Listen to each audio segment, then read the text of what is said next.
All right, welcome to our first Whiteboard Wednesday for 2011. This is a program that we instituted last year as part of our overall openness and the sharing of our, really the sort of the frameworks and the ideas and the concepts of which we're actually utilising ourselves to build our football club.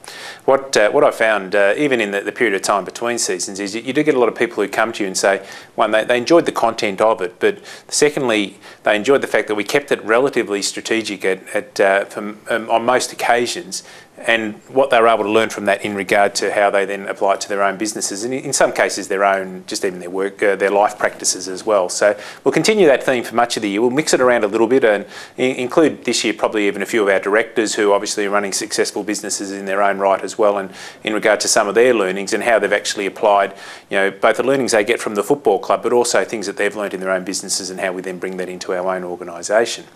The stuff I'm going to talk about today is really this notion of expectations, and quite clearly when you're growing a club, and we've talked about it quite openly, where we've gone from one phase which has become known as base camp. We actually called it ourselves just the right to play, to actually get ourselves back as a competitive AFL club. The certain things that we had to have within our club to give ourselves the best chance of actually succeeding into the next phase of our strategy, which was called In the Game. And as we're going through each of those strategies, we understand that perhaps the most important thing which has happened is the hope, which was very much part of the first phase, bringing hope back into the organisation that there was in fact a future, has now starting to turn into expectations. And that's really healthy, but also we have to be realistic in regard to just what phase we're at and just what stage we're at, particularly when it comes to the development of our players themselves. As much as we like to think that we have the capacity to fast track individuals, you never want to fast track to the degree where it actually compromises the future development of those players. And I've said it before, it's a little bit like watching your own children grow up, and you see that hopefully they have the benefit of your good parenting, or hopefully they have the benefit of their good schooling and whatever things you've been able to do for them and around them. But at the same time, you also understand that they're going to have their own experiences, and there's certain aspects of life which they're just going to have to sort out for themselves. And that's very much where we're at in regard to the group. Stuff I'm going to talk to you about relates to expectations, and it comes from a lot of it comes from a book, and I've mentioned it a couple of times when people have asked me, just even in Twitter, as to what we use, and it's a book called Corpus Rios, and the key word in all of this, I think, is the word Rios, which actually stands for the realistic imagination of success, and I'll talk about what that means. I had the good fortune the other day, and this was introduced to me by Russell Halcroft, who's on our board, and of Gruen Transfer and George Pat's fame. And it was one of those books that as soon as I got it and as soon as I started reading it, it related very much to the thinking of what we've actually talked about in previous Whiteboard Wednesdays. And you can see I've enjoyed the book because there's 1 million notes in it, and and underlines and all those sorts of things which I think are very relevant to what I would consider pragmatic, practical, strategic thinking. I think a lot of the time we can get caught up in ideas and frameworks and buzzwords and all those sorts of things, and it's a real danger even in a club such as ours. But this is the word realistic, so therefore how we make it authentic is the key part of it. And we've used some of this thinking when it comes to putting together this year our own planning, and this is the document which has been presented to our board, which is the next phase of our red and blueprint, with the word future now, of course, knowing that we have to be building our future as we speak. As we talk about what our expectations are for the season as it lays ahead. And in fact, part of it is what I'm going to talk to you about, whereas the football department strategic planning, we have to talk about what is the realistic imagination of success. And it goes into, we talk about it in 3 phases. The first one is just purely and simply what is the purpose, and without, that's not sort of vague mission statement, vision statement type stuff. It's really getting down and deep and say, okay, what does 2011 look like from a football perspective, and what does it look like from a club perspective?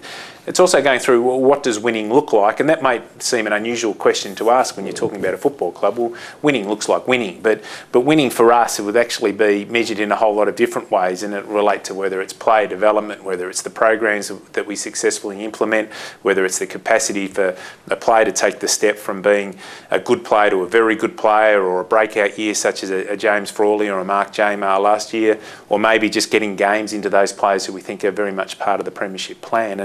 And so the focus very much from a football point of view is aligning it to what we call the premiership model. So once we've gone through the purpose, we've looked at what winning looks like, the next phase is we say then, okay, what do we have to in fact be good at, and what do we have to excel at? So we go through all of that stuff with our football area and our football development. It then gets presented to the board. We talk about then the various phases, what the expectations of players, what the fixture actually looks like, what the list looks like. There's a lot in it, how we measure week-to-week frameworks based on goal source, the stuff that Dean talked about last year in regard to how you score, you know, what the key stats are, what the key measurements are, and we fundamentally operate that to try and create a framework where we can accurately measure success during the course of the year without knowing that there's always going to be a lot of noise, there's always going to be a lot of conjecture. You know, there's going to be a lot of people out there saying whether it's a successful season or not when we have to have our own internal measurement, particularly at this very important phase of our development. So just so you know, the term that we use from a footy point of view in regard to the purpose this year is, we call it this, our purpose is to continue to build the premiership model whilst aligned to what we call our team of the decade objective. We've still very much got that in mind when we're looking to build our premiership model. But this sort of brings on what I would call a sort of the bigger picture. And what's the purpose for us, in fact, as a football club? I read other clubs' strategic plans, and I read what other organisations are doing, and they'll say things like we're in the premiership winning business, or we exist to win premiership. And it's always been my sense that the purpose of a footy club actually does go beyond that. Well, that's clearly the objective. We're here to actually be successful and win premierships.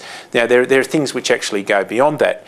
So that's what this thing is. At the first phase of the realistic imagination of success, the RIOS model, it comes into this little sort of framework here. We say it's about our ambition and our capability. Clearly we're about understanding where the ambitions are, but building our capability. And delivering on the promise sits somewhere in between.